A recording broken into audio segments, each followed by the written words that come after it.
Merry Christmas. Christmas శుభాకాంక్షలు. మీలో చాలామందికి క్రిస్మస్ అంటే అర్థం తెలియకపోవచ్చు. క్రీస్తు పుట్టినరోజు.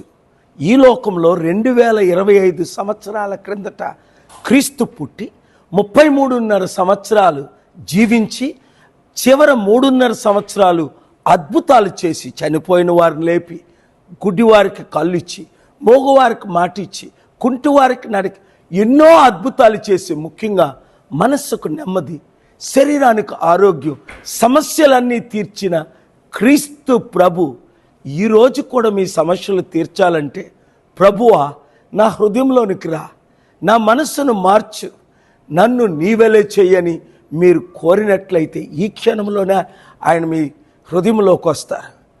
వచ్చిన తర్వాత మీ జీవితం మారిపోతుంది. మీరు హిందువా, ముస్లిమా, క్రిస్టియనా అని కాకుండా ఎవరైనప్పటికీ క్రీస్తుని స్వంత రక్షకునిగా అంగీకరించవచ్చు. అంగీకరించినట్లయితే క్రీస్తు వలె మీరు నడుస్తారు, మాట్లాడతారు, చూస్తారు, అద్భుతాలు చేస్తారు. తినలేని వారికి తిండి పెడతారు, బట్టలేని వారికి బట్టిస్తారు.